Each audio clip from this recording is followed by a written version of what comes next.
Hello everyone, my name is the Storyteller, and today I will share with you some horror stories to help you fall asleep. Sit back, relax, and enjoy, but before that don't forget to subscribe and hit the bell to never miss the upcoming videos. Ashfield was a quiet town, or it had been. The first body shattered that illusion. A young woman was found in the industrial district, her throat cut, her body posed neatly against a crumbling brick wall. Her eyes had been forced open, staring at nothing. Detective Ryan Hale crouched beside the corpse, jaw tight. There was something ritualistic here, something too careful to be random. The killer had taken a trophy. 2 fingers were missing. Within 2 weeks, 2 more bodies surfaced. Both women, both posed the same way, missing fingers. The press dubbed him the Ashfield Ripper. Ryan hated the name. It made the killer sound almost legendary, as if people admired him. But the truth was simple. The Ripper was escalating. At each scene, a faint smear of ash was found near the bodies, as if someone had dipped their hands in a burned-out fireplace. The letter came folded neatly in a plain envelope. Ryan opened it at his desk, his stomach twisting. Detective Hale, you chase shadows, I cut them. 3 hearts, 3 hands. The 4th will be special. Watch closely. Bard. Ryan's pulse spiked. The killer was watching them. His partner, Detective Laura Pierce, leaned over his shoulder. He's toying with us. This is a game. Ryan clenched his fists. Then we don't let him win. A homeless man swore he saw someone leaving the scene of the 3rd murder. He was tall, thin, wore a hood, carried something heavy in his arms. What was it? Ryan asked. The man shuddered. It looked like a head. Ryan's stomach sank. If the Ripper was carrying trophies, then the missing fingers weren't the end of it.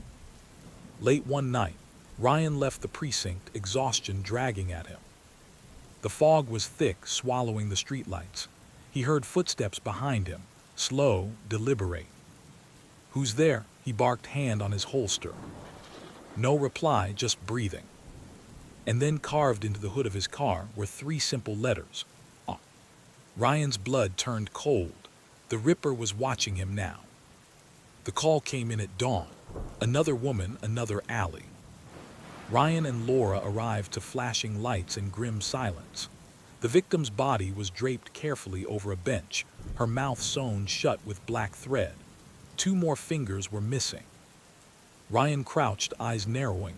He's experimenting. Laura's jaw tightened, and he's enjoying it. This wasn't just killing, it was art to the Ripper. The case began to consume Ryan. He taped crime scene photos to his apartment wall, circling details, drawing lines with red string. His phone buzzed late at night with blocked numbers, breathing, a faint chuckle, then silence. The Ripper was inside his life now, pushing him to the edge. Laura confronted him. You're not sleeping, you're not eating. He wants this, Ryan, he wants you unstable. Ryan stared at the photos, his voice low. Then I'll break before he does. The 5th body was the worst yet. They found her in the basement of an abandoned house. The stench was unbearable. The walls were smeared with ash and blood. The victim was hung upside down, throat slit, blood drained into a neat basin below. Fingers missing as always. But this time, words were painted on the wall in blood. Detective Hale, your hands are next. A patrol officer spotted a figure near the train yard late at night, tall, hooded, carrying a satchel. Ryan and Laura responded, chasing the figure through rusted freight cars and fog. Ryan's pulse pounded as he closed in. Stop. The hooded man turned, revealing a pale, grinning face beneath the streetlights. For the first time, Ryan saw the Ripper's eyes, wild, ecstatic, hungry. Then he vanished into the mist. They found the satchel minutes later. Inside, a severed hand, fingers missing. Another letter arrived at the precinct. You almost caught me. I almost let you. You want me, detective. You'll have to bleed for it. 10 hearts, 10 hands. then yours. Lard. Ryan's throat tightened. He's counting down, keeping score. Laura whispered, and when he gets to 10. Ryan didn't answer. He already knew. The Ripper had promised him a place on the list. Ryan stared at the forensics report. Every scene contained the same residue, burned wood mixed with human ash. Why ashes? Laura asked. Ryan shook his head. It's not random, it's symbolic. He's burning something or someone, then carrying the remains with him. He couldn't shake the image. The Ripper walking through Ashfield, hands blackened with ash, fingers pocketed like trophies. Ryan drove to his sister's house that evening, restless. You look awful, she said, hugging him. This case is eating you alive. He glanced at her 2 kids playing in the yard. For a fleeting moment, warmth softened the cold grip in his chest. But as he left, his stomach twisted. A folded piece of paper sat under his windshield wiper. Beautiful family, detective, be careful. R. Ryan's blood ran cold. The Ripper had been there. The 6th victim bore strange carvings on her chest, symbols, jagged and almost tribal. Forensics couldn't match them to any known cults or languages. But Ryan noticed a pattern, 10 marks, one for each intended victim. And 6 of them were carved deep, bloodied. The Ripper wasn't just killing, he was building something. Ryan stopped going home. He slept at the precinct, staring at photos until dawn. Laura tried to pull him back. You're spiraling. He's pulling you into his world. Ryan's eyes were bloodshot. If I can think like him, I can stop him. But late that night, Ryan swore he saw the Ripper standing outside the precinct window, face half lit by the street lamp, smiling. When officers rushed outside, there was nothing but ash on the ground. The call came from an unknown number. Detective Hale, the voice rasped. Calm, cold, familiar. Ryan froze. Ripper. You've been chasing me. Now I'll let you catch me. Come alone. Warehouse District, midnight. Laura tried to stop him. It's a setup, Ryan. But Ryan's mind was made up. He loaded his gun, jaw set. If this is the end, then it ends tonight. The warehouse loomed like a corpse against the fog. Windows shattered, steel doors rusted. Ryan's footsteps echoed as he entered, gun raised. The air smelled of ash and rot. Then he saw it, a chair in the center of the room. A woman sat bound, head slumped, blood soaking her shirt. Ryan rushed forward but stopped. Her fingers were gone, her throat slit. And carved into her chest, too slow, detective. A soft laugh echoed from the shadows. You came, just like I knew you would. Ryan spun, aiming his gun. Show yourself. The Ripper's voice circled him, bouncing off the metal walls. You hunt me because you know me, because we're the same. Ryan's heart thundered. I'm nothing like you. The Ripper chuckled. Not yet. A flicker of movement, then fire. A Molotov cocktail shattered across the far wall, flames roaring to life. Ryan fired blindly into the shadows. The Ripper's laugh grew louder, closer. You can't stop me. You'll only feed me. Smoke filled the warehouse. Ryan coughed, eyes stinging. He stumbled toward the exit, but not before seeing a figure slip through the flames untouched. The Ripper had been inches away. After that night, Ryan couldn't sleep. Every time he closed his eyes, he saw the Ripper's grin in the firelight. He began carrying his gun everywhere, even at home. His sister begged him to take time off. Laura threatened to go to the captain. But Ryan couldn't stop. The Ripper was calling to him, whispering in the corners of his mind.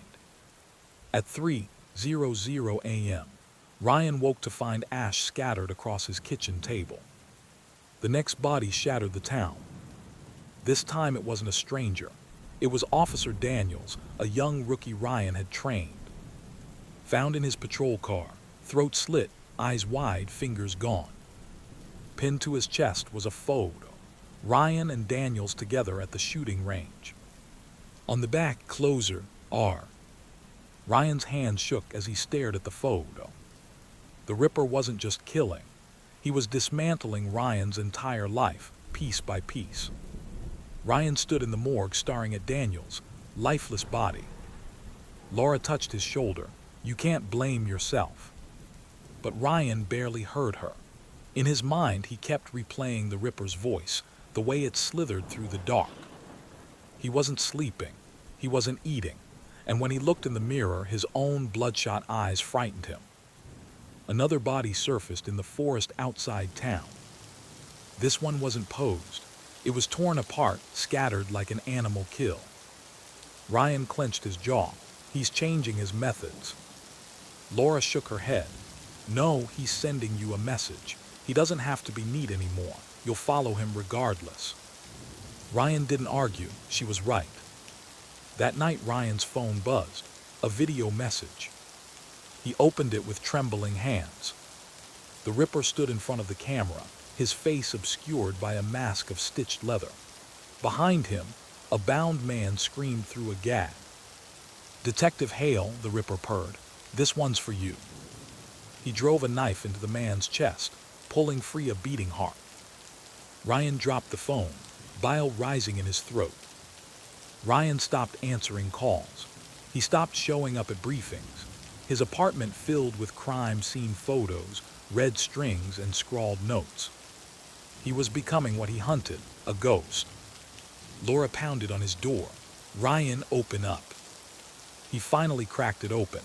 His face was gaunt, hands trembling, clothes wrinkled. "You're not ready to face him like this," she pleaded. Ryan whispered, "He doesn't want me ready." Another letter arrived. 9 hearts, 9 hands, 1 left. "You already know who it will be. I'll see you soon, R." Ryan's heart froze. He knew. It wouldn't be a stranger this time. The Ripper wanted someone closer. His sister. Or Laura. And Ryan was running out of time. Ryan's phone buzzed at dawn. His sister never made it to work. Her car was found abandoned on the roadside, driver's door wide open. Ash was smeared across the steering wheel. Ryan's blood turned to ice. Laura grabbed his arm. "This is it, Ryan. He's forcing the end game." Ryan's voice broke. "If he touches her."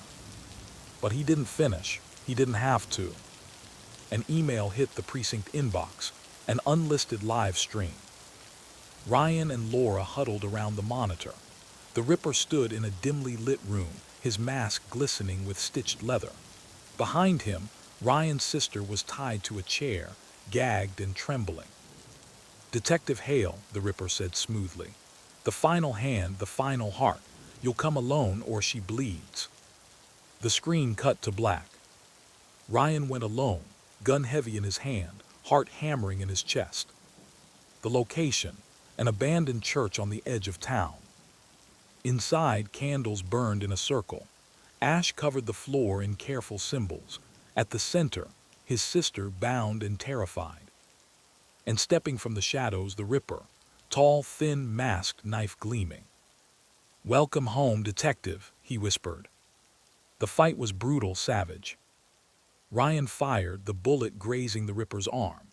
The killer lunged, slashing with the knife, catching Ryan across the cheek.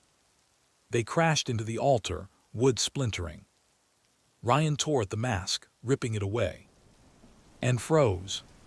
The face staring back was familiar, pale, hollow-eyed. Officer Markham, a fellow cop. Ryan staggered. "It was you all this time." Markham grinned, blood dripping down his chin. Who better to hunt than the hunters themselves? They grappled, knife against gun, rage against desperation. Markham whispered through clenched teeth, "I was always going to take your hands, but now your heart will do." Ryan shoved back, driving the knife into Markham's chest. The killer's eyes went wide, shock flashing for the first time. He crumpled, blood pooling, lips curling into a final smile. "You'll never be rid of me," he hissed, before the light faded from his eyes. Ryan freed his sister, trembling. But as he held her, he looked down at his hands, shaking, blood-soaked, and felt the Ripper's words echo in his skull. You'll never be rid of me." And in that moment, Ryan wondered if the hunt had truly ended, or if the Ripper had simply passed the hunger on to him.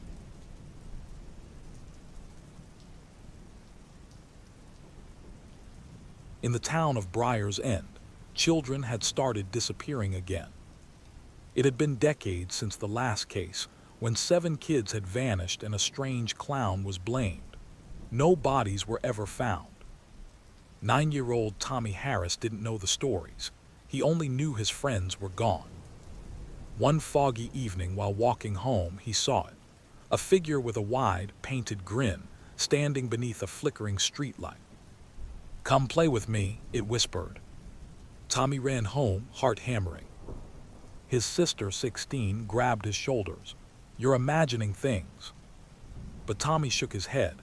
"No, it's real, it's smiling, it wants me." That night, strange noises echoed outside. Laughter, footsteps, soft giggles of children he didn't recognize. The next morning, Tommy's friend Danny didn't show up for school. By noon, Danny's bike was found abandoned near the old bridge. His backpack was torn open. Tommy saw something in the water, shimmering, twisted shapes, like hands reaching up. And then a faint laugh echoed from the trees. Playtime is over for some. Tommy's older sister, Sarah, remembered the old stories. She searched the local library for answers. She found newspaper clippings about a clown-like entity called the Hollow Smile, which had haunted Briar's End every 30 years. Victims were always children. Survivors spoke of the entity as a shapeshifter, feeding on fear before taking its prey. Sarah's stomach twisted. "It's back." That night, Tommy couldn't sleep. He awoke to a shadow in the corner of his room. The clown from the streetlight grinned wide, impossibly wide, eyes glowing in the darkness. "You looked for me, little boy," it whispered, crawling along the ceiling. Tommy bolted upright, but the shadow lingered, and the room was suddenly colder than ice. The next day, Tommy refused to leave the house. But outside, he could hear faint laughter drifting from the alleys, low and malicious. Even inside, shadows seemed to twist unnaturally, forming shapes that weren't there before. Sarah warned, "It feeds on fear. Don't let it see you afraid." But Tommy's fear was already clawing at him from the inside. While searching the attic for old supplies, Sarah found a tattered mirror. Through it she saw him, the hollow smile grinning, eyes following her every move. It lunged through the reflection, a shadow stretching impossibly long, fingers curling like claws. Sarah screamed, yanking the mirror from the wall, but the reflection lingered, a promise that it could reach her anywhere. Another child disappeared, Tommy's neighbor, little Mia. Her bedroom was found empty, windows locked from the inside, toys scattered but no trace of her. The only clue, small handprints smeared in ash along the floor, and a faint echo of giggles that vanished when anyone approached. Sarah's face paled. "It's collecting them, feeding." Sarah and Tommy discovered something worse. The hollow smile could take any form. Tommy saw his missing friend Danny, smiling and beckoning him. When Tommy reached out, the friend's face melted into the wide, jagged grin of the hollow smile. "Fear me, play with me," it hissed before vanishing into the walls. Tommy realized no one was safe and appearances were lies. Clues led them to the town's abandoned sewer system. A faint, flickering light moved deep below. Sarah whispered, "It lives down there, or at least it's using the tunnels to trap the children." With flashlights trembling in their hands, they descended into the darkness, unaware of the creature watching from the shadows, grinning wider than ever. The sewer stank of rot and mildew. Tommy and Sarah crept carefully, flashlights illuminating wet walls. Shadows danced unnaturally, as if something was moving just beyond the light. Then they heard it, soft, echoing laughter, children's voices calling their names. "Don't answer," Sarah whispered, gripping Tommy's hand. "It's trying to lure us in." They reached a fork in the tunnels. Suddenly, the floor beneath Tommy shifted. He fell into a pit lined with mirrors. The hollow smile's face appeared in every reflection, stretching impossibly wide, grinning as the walls seemed to close in. Tommy screamed. Sarah lunged, pulling him free just before the mirrors shattered, sending shards clattering across the tunnel. Deeper inside, they found a chamber filled with the missing children. They were alive but catatonic, eyes wide, staring into the darkness.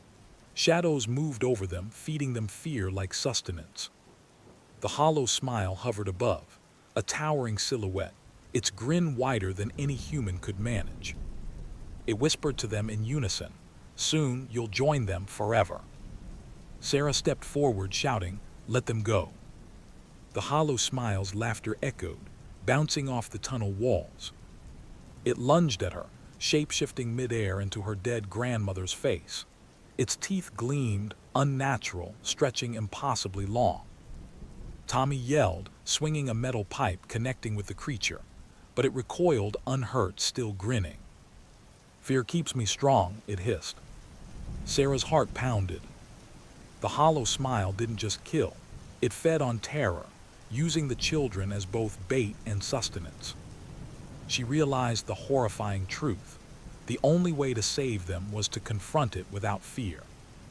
Tommy's voice trembled. How do we do that?" Sarah swallowed hard. "We make it afraid of us." Sarah took a deep breath, trying to steady her nerves. "We have to face it without fear," she whispered to Tommy. "It feeds on what scares us.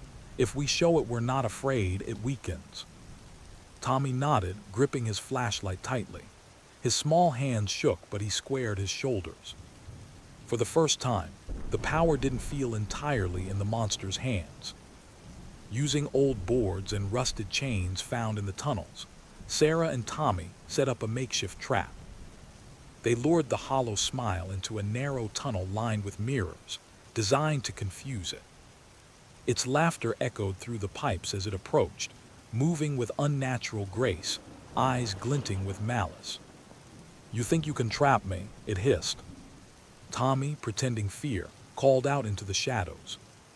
"Leave them take me." The hollow smile lunged toward him, grinning impossibly wide. But Sarah triggered the trap, a net of chains and mirrors collapsing around it. The creature shrieked, momentarily disoriented by its own reflection. It hissed, twisting its form, trying to escape.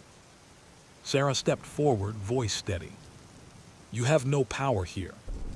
The hollow smile paused, its grin faltering for the first time. The shadows around it rippled, unstable. Tommy and Sarah stared directly at it, refusing to blink, refusing to let it see fear in their eyes. The creature shrieked in frustration, a sound like metal tearing and children crying, before recoiling further into the darkness. The children blinked out of their trance, looking at Sarah and Tommy with wide, terrified eyes. The hollow smile retreated deeper into the tunnels, its form flickering like a bad projection. Tommy whispered, trembling but smiling, We did it." Sarah shook her head. "Only for now. It's weakened, but it's not gone. We've won this battle, not the war." The hollow smile did not stay defeated. That night, as Sarah and Tommy tried to rest, whispers filled the house, soft, mocking, like children laughing from behind walls. Objects moved on their own. Mirrors cracked, reflecting dozens of grinning faces at once. It was everywhere, feeding on their fear from a distance, letting them know the battle was far from over. One of the children they had saved, Tommy's friend Tom, vanished without a trace. All that remained was a puddle of ash on the floor, and a note scrawled in blood-red letters. "You cannot hide from me." Tommy's eyes filled with tears. "We thought we were safe, we were." Sarah clenched her fists. "We have to finish this, now." Sarah turned their home into a maze of traps and warnings. Chains, mirrors, salt lines, and candles created a labyrinth designed to confuse and weaken the hollow smile. But she knew it was clever, far more cunning than any human adversary. It learned quickly, adapting to every trick, every strategy they attempted. Sarah and Tommy devised a risky plan: lure the hollow smile into a reflection trap, then confront it directly. Tommy volunteered to act as bait. His small voice echoed in the dark hallway. "Come get me, I'm not afraid." The hollow smile appeared instantly, towering over him, grin stretching impossibly wide. Sarah triggered the trap. Mirrors swung, glass clashing together, catching the creature in multiple reflections. For the first time, the hollow smile faltered. It shrieked, twisting its form, claws tearing at the air. But Sarah and Tommy stared directly into its eyes, showing no fear. The laughter faltered. Its shadow began to unravel, shrinking back, unstable. Tommy whispered, trembling but determined, We can beat it if we don't let it scare us." Sarah nodded. "We finish this tonight." Sarah and Tommy followed the hollow smile into the old theater where it had first appeared. The building groaned under its own weight. Broken seats littered the aisles. Dust and shadows clung to every corner. The projector flickered to life on its own, casting grotesque images on the walls, twisted versions of the children it had taken. Sarah gritted her teeth. "No more running, we end this now." The hollow smile appeared on the stage, impossibly tall, grin stretching to the ceiling. Its voice was everywhere, echoing through the theater. "You cannot stop me. Fear is my power." Tommy stood beside Sarah, holding the mirror they had prepared. "We don't fear you." The creature lunged. Mirrors swung. Reflections multiplied, disorienting it. Its laughter faltered. Sarah stepped forward. "You're nothing without our fear," she shouted. The hollow smile twisted violently, its body flickering, trying to escape the mirror's reflections. Tommy held the largest mirror in front of it. Its own face stared back, wide, jagged, impossible. The creature screamed, a sound like metal tearing and children crying, before recoiling into the shadows. From the shadows, the children began to emerge, awed, terrified, but alive. Tommy ran to them, embracing his friends. The hollow smile writhed in the shadows, weakened, shrinking into nothingness. Its final hiss echoed, "This is not the end." Sarah whispered, "It may return, but we've won tonight." The theater was quiet. Sunlight streamed through broken windows, illuminating dust motes that danced like tiny spirits. The children clung to Sarah and Tommy, safe for the first time in days.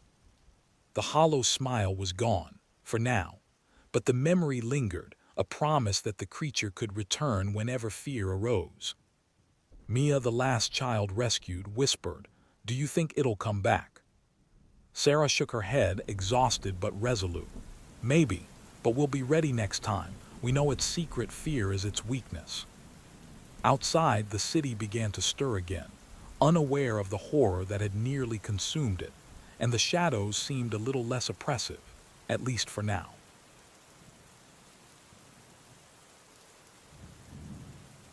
The rain fell hard on the quiet town of Blackwood. Detective Lena Marsh was called to the scene.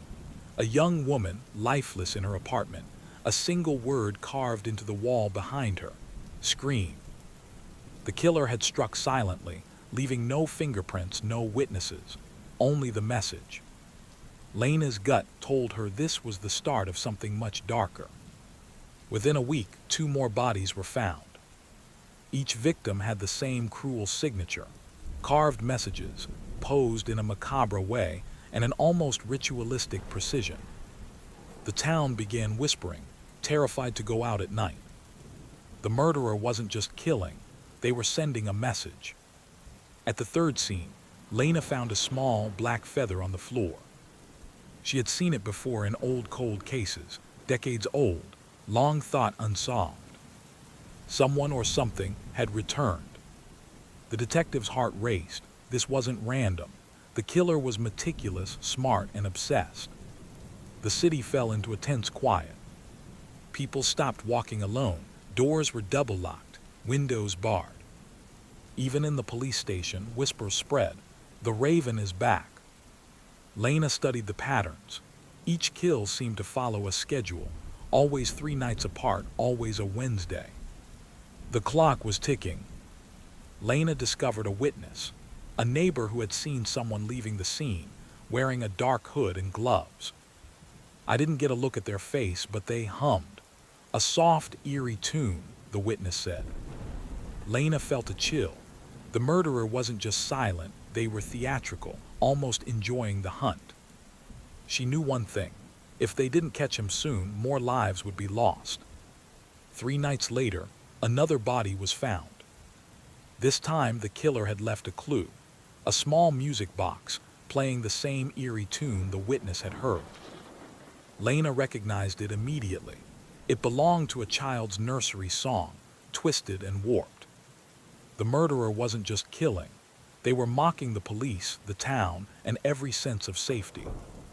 While investigating a lead, Lena noticed someone following her in the alley. The figure vanished before she could confront them. Only a black feather remained, drifting lazily to the ground. Lena picked it up. Her hands trembled. The murderer was watching, waiting for the perfect moment to strike. Lena discovered a pattern among the victims. All had attended the same high school reunion 20 years ago. Someone had been holding a grudge for decades, planning meticulously, waiting for the right time. The detective's stomach turned. This wasn't a random spree, it was personal. Another scene, another message. The shadows see all. This time the victim was posed in front of a mirror, eyes wide with terror. Lena realized the murderer wanted to instill fear, to make the town question reality itself. Every kill was a performance, and the detective had become an unwilling audience. Late at night, Lena returned home to find her apartment door slightly ajar. Inside, nothing seemed disturbed, except for a single black feather on her pillow and the soft echo of a tune from a music box. She froze. The murderer had been inside, close enough to touch her, and left a message without saying a word. Fear had entered her life, and now the game had begun in earnest. Another Wednesday, another victim. This time, the body was found in the middle of a crowded park, a place that should have been safe.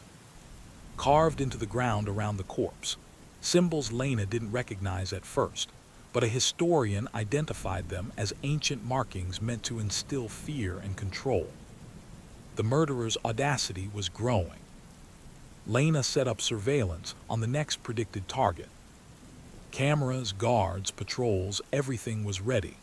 But the killer didn't attack the target. They appeared behind the detective herself.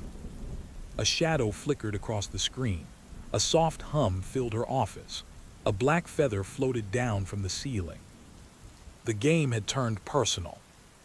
Lena delved into town archives and discovered the killer's possible connection. A man named Elias Crane, expelled from high school for violent behavior and disappeared decades ago. Old classmates described him as obsessed with control, with meticulous planning, and a fascination with fear itself. He always said fear could be crafted, one former teacher recalled. Lena devised a plan to catch the murderer. She set up a fake high school reunion, luring the killer to the scene. Hidden cameras and officers waited. Hours passed. Then in the shadows she saw him, tall, hooded, gloved, humming that same twisted nursery tune. He paused, sensing the trap. The killer stepped closer. Lena confronted him. Elias Crane, it ends tonight. He tilted his head, voice calm, almost amused. It never ends, detective. Fear is eternal. Before she could act, he vanished into the darkness, leaving only the echo of his tune and a single black feather on the ground. Lena realized catching him wouldn't be simple. This was a predator who thrived in shadows, feeding on fear itself. Elias struck again, this time targeting someone from Lena's own team. Detective Harris, a junior officer, was found in his apartment, posed grotesquely on the floor, black feathers scattered around him, a haunting nursery tune echoing faintly. Lena's hands shook as she surveyed the scene. The killer was sending a message. You cannot protect anyone.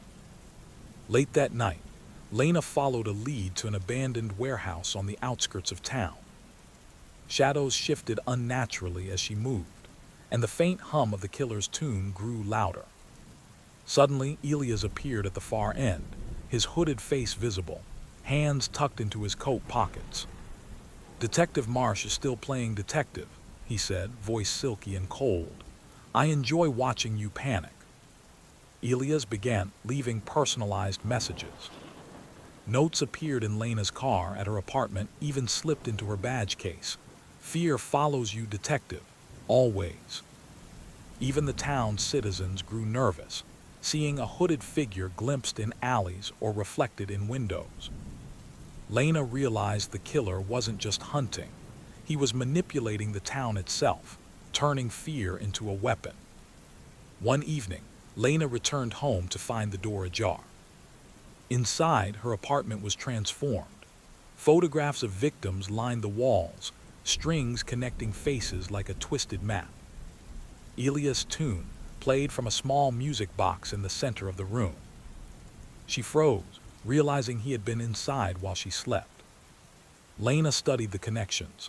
Every victim, every target, every clue led back to a single pattern: vengeance. Elias had been meticulously planning his campaign for decades, feeding on the town's fear, and finally striking against those he blamed for his life's miseries. Lena whispered to herself, "He isn't just a killer, he's a shadow of every fear we've ever had, and he's coming for me next." Lena and a small team prepared a stakeout at the next predicted location, the town's abandoned opera house. Every shadow seemed alive. Every echo of wind sounded like footsteps. She whispered to her partner, "Detective Harris, he's clever. He'll test us first, probe our weaknesses before striking." Hours passed in silence. Then, a faint humming drifted through the broken doors. From the darkness, Elias emerged. Hooded, gloved, moving unnaturally smooth, he appeared almost spectral under the moonlight. "Detective Marsh, I see you've prepared a little stage," he said, voice teasing. "How quaint." Lena gritted her teeth. "It ends tonight, Elias." He laughed softly, the melody of the music box in his voice, echoing around the opera house. Elias darted into the theater's shadows, disappearing between crumbling balconies and broken seats. Lena and Harris pursued him cautiously, flashlights cutting through darkness, every creak and whisper sending adrenaline surging. The killer set traps along the way. Wires, mirrors reflecting shadows that weren't real, and black feathers scattered like breadcrumbs. He was toying with them, enjoying every second of the hunt. Lena cornered Elias on the stage. "This ends now," she shouted. He turned, eyes glowing faintly from the shadow of his hood, grin impossibly wide. "Ends, fear never ends, detective," he hissed, advancing with unnatural speed. She raised her weapon and steadied her aim, but he moved faster than humanly possible, swiping her aside and disappearing into a side corridor. Lena realized brute force wouldn't work. Using her knowledge of his patterns and fear-based tactics, she set a trap: mirrors to disorient, chains to confine, and the music box to lure him in. "Tonight we fight fire with fire," she whispered. As the final pieces were set, the opera house fell silent. The shadowed killer was near, she could feel it. The final confrontation was moments away. Lena activated the final part of her trap. The music box began to play softly, filling the opera house with its twisted nursery tune. From the shadows, Elias appeared, grinning impossibly wide. "So predictable, detective," he hissed, stepping toward the sound. He didn't notice the chains and mirrors Lena had prepared. Elias lunged, but the mirrors disoriented him. His own face reflected back at every angle, multiplied dozens of times. He shrieked in fury, claws scraping against glass, unable to focus. Lena watched, heart pounding, knowing this was her chance. She stepped forward, voice steady. You feed on fear, Elias, but we're not afraid anymore." The killer froze. His grin faltered, shadows around him flickering.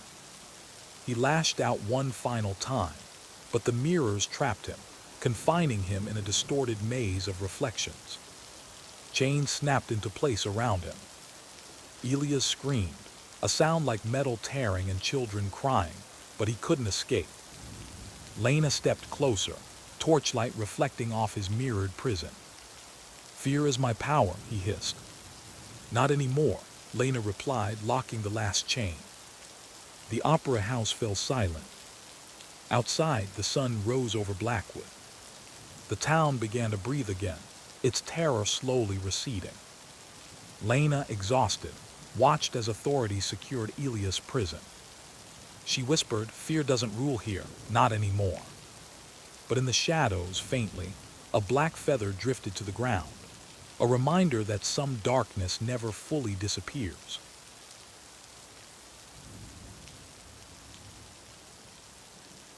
Ashbrook was a quiet town tucked between forests and rivers, the kind of place where kids rode bikes until the streetlights came on. But lately, children were disappearing. First one, then another, each gone without a trace. No witnesses, no screams, just empty beds and sobbing parents. And in hushed voices, people began to whisper a name they'd long buried: the Hollow Man. 8-year-old Tommy Green sat in bed as his grandmother tucked him in. "Stay inside after dark," she whispered, "and don't listen if someone calls your name from outside. The Hollow Man loves when children answer." Tommy frowned. "Who's the Hollow Man?" Her hands trembled. "A shadow with no face. He waits in the dark, and if you see him, it's already too late." Detective Sarah Mendez was assigned to the disappearances. At the latest scene, she found something strange: deep footprints outside the child's window, far too large to belong to any man. And in the dirt, drawn with a child's finger, were 3 words: "He is here." That night, Sarah drove home exhausted. She lived alone in a small house at the edge of town.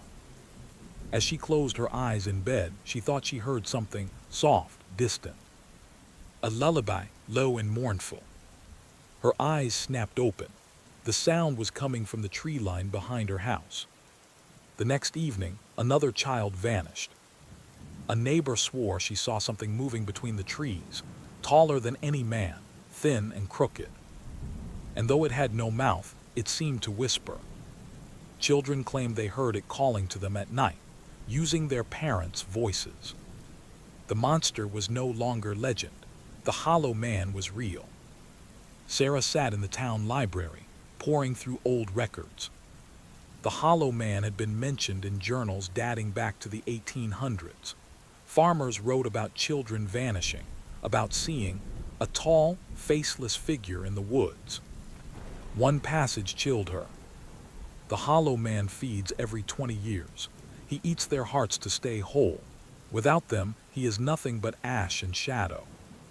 Sarah met with the grieving parents of little Emily Carter, the most recent victim. "She kept saying a man was calling to her," Emily's mother sobbed. "She said he was outside her window at night, but when we looked, there was no one there." Emily's father's face was pale. "The night she vanished, we heard her talking. We thought it was a dream, but when I opened her door, the window was wide open." In a diner, Sarah was approached by an old man with shaking hands. "You're looking for the Hollow Man," he said, voice hoarse. Sarah frowned. "You know about him." "I saw him as a boy. He nearly took me. He smells like fire and rot, and he walks without sound. If he calls your name, never answer. Not once. If you do, he'll come for you." That night, Sarah sat at her desk reviewing files. The house creaked with settling wood. Then she heard it. "Sarah." Her heart froze. It was her mother's voice. But her mother had been dead for years. The voice came again, soft, beckoning from outside her window. She forced herself not to move, not to answer. Her hand trembled on her gun. Then silence. The next morning, Sarah checked her yard. In the dirt beneath her window was a single handprint, huge, blackened, burned into the soil. And beside it, drawn in ash, were the words, "You heard me." The town woke to screams. Another child gone. 9-year-old Daniel Price. His bed was empty, his window open, curtains fluttering in the cold air. Sarah arrived at the scene and felt her stomach twist. On the wall above the bed was a smear of ash in the shape of a long hand. Daniel's mother sobbed, clutching a stuffed rabbit. He told me the man was waiting in the trees." Sarah hiked into the forest with a search team. The deeper they went, the more wrong the woods felt, quiet, heavy, as if the air itself didn't want them there. She spotted it first, patches of blackened earth, like fire had scorched the ground in perfect circles. And in the center of one circle lay Daniel's rabbit, torn open, stuffing spilling like entrails. That night, Sarah woke to a sound in her house. Bare feet slapping against the floor. She sprang up, gun ready, only to see a boy, maybe 7 years old, walking slowly through her hallway. His eyes were open but glassy, his lips whispering something over and over. "He's here, he's here, he's here." Before she could react, the boy collapsed. When she knelt, he was gone, vanished into a cloud of ash. At the school, children were whispering a new song. Tall and thin, with no face to see. "He comes at night to eat you and me. Don't say his name, don't open the door, or you'll be gone forevermore." When Sarah asked them where they'd heard it, the kids just stared blankly. One girl whispered, "He teaches us in our dreams." Sarah dozed at her desk, exhaustion pulling her under. When she opened her eyes, her room was wrong. The air was thick, shadows pressed against the walls. And standing in the corner was a tall, faceless figure, thin as bone, limbs too long, head cocked unnaturally. The Hollow Man. His whisper filled her skull, vibrating in her teeth. "You'll feed me soon." Then the room snapped back to normal. She was alone, except for a smear of ash across her desk. Sarah dug deeper into the archives. In the police evidence room, she found a dusty box labeled ASHBROK 1903. Inside was a journal written by a preacher. "The Hollow Man is not flesh but hunger. He wears the skin of smoke and ash. He calls in the voices of those we love, and children follow willingly. If he is not fed, he takes them by force." The last entry was stained with something dark. "We trapped him once in the chapel basement, but he will always return." Sarah followed the journal's clue to the ruins of an old church on the edge of town. The building was nothing but blackened stone, scorched timbers and broken glass. Deep in the basement, she found a circle carved into the stone floor, lined with strange markings.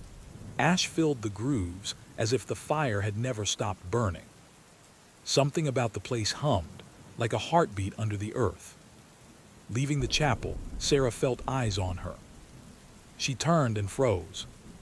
At the tree line stood a figure, tall and motionless, limbs too long, head tilted sideways, faceless. Even from a distance, she heard him. "Sarah." It was her sister's voice, a sister who had been dead for 10 years. Her breath hitched. Against every instinct, she whispered, "No." The figure stepped closer. The next night, Sarah dreamt. In her dream, she walked through the forest and found dozens of children standing silently in the dark, eyes blank, faces pale. They turned in unison, whispering, "He's hungry, he's coming. He eats our hearts so we can't go home." She woke screaming, the taste of ash thick in her mouth. And outside her window, she saw dozens of tiny handprints burned into the glass. Another child was taken, a boy named Ethan. His body was found by the river, drained of blood. Chest hollow where his heart should be. Carved into his skin were words Sarah could barely read. "Bring me more, or I'll take them all." The Hollow Man was no longer hunting in silence. He was demanding to be fed. Sarah returned home late, the town eerily silent. On her doorstep lay a small pile of ash. Embedded in it was a tiny handprint, too small to be hers. A whisper rose from the darkness. "You heard me, Sarah. Tonight, one more." Her pulse raced. The hollow man wasn't just taking children, he was taunting her. The next day, 12-year-old Lily Harper vanished from her bedroom.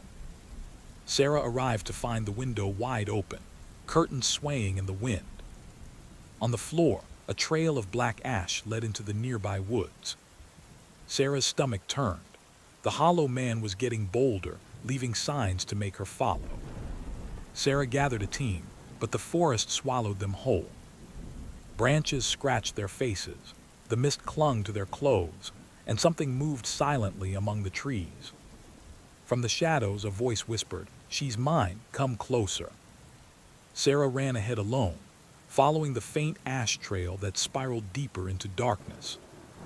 Deep in the forest, Sarah stumbled into a clearing. A circle of children stood silently, eyes vacant, hearts stolen but somehow alive. And in the center, the hollow man, tall, faceless, limbs too long, body thin as a skeleton. He raised a hand. The children flinched. "Choose," he hissed, voice like burning wind. "One heart for you or all for me." Sarah's breath caught. The monster wasn't just killing anymore. He was forcing her hand. Sarah aimed her gun, but the hollow man moved faster than thought. Limbs bending unnaturally, he stepped closer. "You cannot stop me," he whispered. "Your fear feeds me." The children began to chant softly, repeating, "Give him your heart." Sarah realized the horror. If she hesitated, they would all die. Her fingers tightened on the trigger. The hunt had become personal. Sarah pressed deeper into the woods, following the trail of ash. Every step felt heavier, as if the air itself was thick with malice. Shadows twisted unnaturally, forming shapes that weren't there, but they were. Ahead, a clearing glowed faintly, candles forming a circle around a tree with bark blackened as if burnt. The hollow man waited. Inside the circle, the children knelt silently, hearts somehow visible, pulsing faintly beneath their chests. "They belong to me," the hollow man hissed, voice crackling like fire. "Feed me or they die." Sarah swallowed hard. She could feel the weight of their fear pressing into her, clawing at her sanity. Every instinct screamed to flee, but she knew the moment of choice had come. Sarah stepped into the circle, gun raised. The hollow man's limbs stretched impossibly, one hand hovering inches from her face. "Do you understand yet?" he whispered. "I am hunger, I am the night, I am the end of innocence." The children's chanting grew louder. "Give him your heart." Sarah's finger trembled on the trigger. The hollow man lunged with supernatural speed. Sarah dove to the side, firing blindly. The shots tore into the forest, but the monster seemed unharmed, twisting, bending, impossible to pin down. She realized the truth in a gut-churning instant. He was feeding on fear, on hesitation, on the dread in her own heart. Her mind screamed for a choice. She couldn't kill him outright, not yet. Sarah remembered the journal. The hollow man could only be bound by will, by bravery, by facing him without fear. She stood tall, inhaling sharply. No fear, no hesitation. The monster froze, its faceless head tilting, as if sensing the shift. With a scream of defiance, she ran straight at him, slamming a stick of firewood into the base of the tree. Flames roared, smoke filling the clearing. The hollow man shrieked, a sound like splitting wood and screaming children, and staggered back. The children fell to the ground, freed from his control. By dawn, the forest was quiet again. Ash floated on the wind, remnants of the horror lingering. Sarah knelt among the children, holding them close, but she knew the truth. The hollow man had been driven off, not destroyed. And somewhere in the shadows, he waited. The hunger remains. The morning started like any other in Millhaven. People drank coffee, kids walked to school, and traffic crawled along Main Street. But then came the screams. It started at St. Mary's Hospital. Doctors and nurses ran from the ICU, their faces pale, voices raw with terror. Patients had attacked staff, eyes wild, teeth bared. By noon, the city had a name for it, a virus turning humans into monsters, zombies. Ryan Carter grabbed his sister, Ellie, and ran through the streets. Chaos reigned. Cars abandoned, flames licking abandoned shops, and moans drifting from every alley. From the hospital, a figure staggered into the street, skin gray, eyes milky, limbs jerking unnaturally. Ryan realized the dead weren't staying dead. Neighbors scrambled to secure their homes. Wood was hammered over windows. Guns were loaded. People whispered prayers into the dark. Ryan and Ellie fortified their apartment, hearts racing. Every moan outside sent adrenaline surging through their veins. And then they heard it, a pounding on the door, heavy, relentless. Ellie screamed as a neighbor's window shattered. A woman, face twisted with hunger, lunged at them, her eyes white, mouth foaming. Ryan grabbed a metal pipe and swung, smashing her skull. Blood sprayed. Ellie vomited, shaking. They're like animals. Ryan's jaw clenched. They're worse, they used to be people. By nightfall, the streets were unrecognizable. Ryan and Ellie scavenged what they could and fled toward the highway. Bodies moved like a tide, moaning, dragging themselves toward any living thing. Ryan whispered, "We need to survive until we find somewhere safe, somewhere they can't reach." Ellie nodded, eyes wide with terror. But is anyone safe anymore? Ryan and Ellie drove a rusted SUV down the highway. Every mile brought more chaos. Overturned vehicles, abandoned corpses, and shadows moving unnaturally. Ryan tightened his grip on the wheel as a horde appeared ahead. Dozens of zombies dragging themselves across the asphalt, groaning in unison. "Take the shoulder," he whispered. "We can't fight them all." They stumbled upon a small cabin tucked into the woods. Inside, a group of survivors huddled around a generator. Faces were pale, eyes haunted, guns at the ready. A woman named Mara approached. "We've been hiding here for 3 days. They're everywhere if they find us." Ryan nodded grimly. "Then we fight or we die." Night descended, bringing with it a symphony of moans. Zombies prowled outside the cabin, scratching at doors and windows. The survivors listened, breath held as the dead shuffled closer. Ellie whimpered, "How can we stay quiet forever?" Ryan held her close. "We won't, but we survived tonight and that's all that matters." At midnight, the horde attacked. A tree fell, smashing the cabin's wall. The undead poured in, teeth bared, hands clawing. Ryan swung a crowbar, Mara fired a rifle. Chaos reigned. By dawn, the cabin was in ruins. 2 survivors had been taken. The rest fled into the forest. Ryan and Ellie ran through the dark woods, branches whipping their faces. Every snap of a twig sent shivers down their spines. Somewhere behind them, groans echoed, following them like shadows. "We need a plan," Ryan panted. "We can't just run forever." Ellie's voice trembled. "But where can we go that's safe?" Ryan didn't answer. He didn't know. Ryan, Ellie, and the remaining survivors reached a wide river. The bridge had collapsed, leaving only a precarious plank. Across the water, the city smoldered in the distance, fires lighting up the night sky. As they crossed, groans echoed from the far bank. Hundreds of undead pressed against the remnants of the bridge, arms clawing at anything that moved. Ryan whispered, "Move fast, don't look down." They reached an old school on the outskirts of town, hopping for shelter. Inside, desks were overturned, chalkboards smeared with black writing, and in the gym, a pile of rotting corpses, both human and undead. "This place, it's a graveyard," Mara muttered. "Someone tried to barricade themselves here, but it didn't work." The survivors fortified the doors and windows, but each shadow outside felt like death waiting. That night, a sound unlike any they had heard before pierced the air. A deep guttural howl, echoing from the city. The zombies weren't acting alone.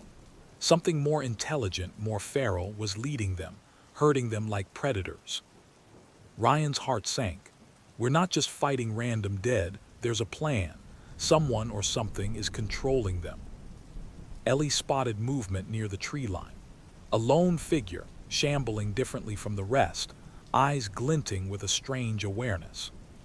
Ryan whispered, "It's scouting us, testing." The creature disappeared before they could react, leaving behind a trail of blood and ash. Mara shivered. It's learning, they're learning, and next time it won't just watch. By morning, the horde had discovered them. Zombies poured from all directions, banging on doors and windows. Their numbers seemed endless. Ryan realized the truth. The school was a trap.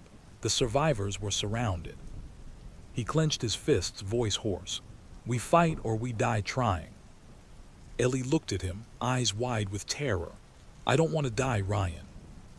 Ryan whispered back, "Then we survive somehow." The barricades held for only an hour. Zombies slammed against the doors, teeth snapping, hands clawing. The survivors fired everything they had: guns, Molotovs, even heavy furniture. But the undead kept coming, relentless and single-minded. A window shattered. Mara screamed as one lunged inside. Ryan struck it down with a metal rod. Blood sprayed everywhere. They had survived barely.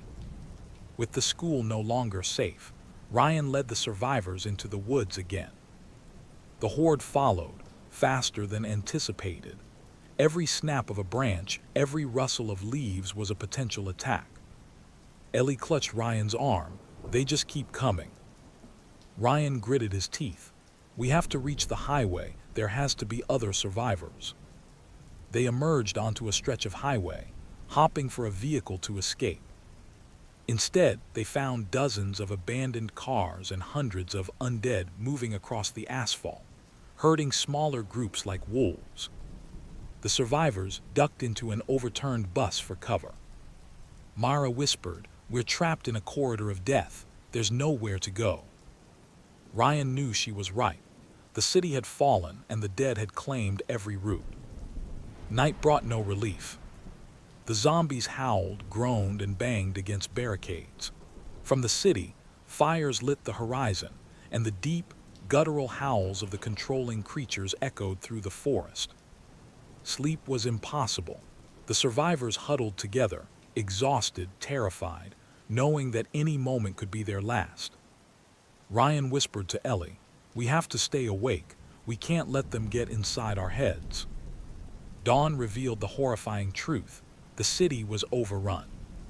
Smoke rose in thick columns. Zombies wandered streets and parks in endless numbers. Fires burned uncontrolled, buildings crumbling under their own weight. From the trees, Ryan could see shadows moving with purpose, large, fast, coordinated. This was no longer just a random outbreak. The dead were organized. Ryan swallowed hard. It's worse than we imagined, and we're just the beginning. Ryan led the group deeper into the forest, trying to escape the relentless zombies. Through a clearing, they glimpsed something horrifying.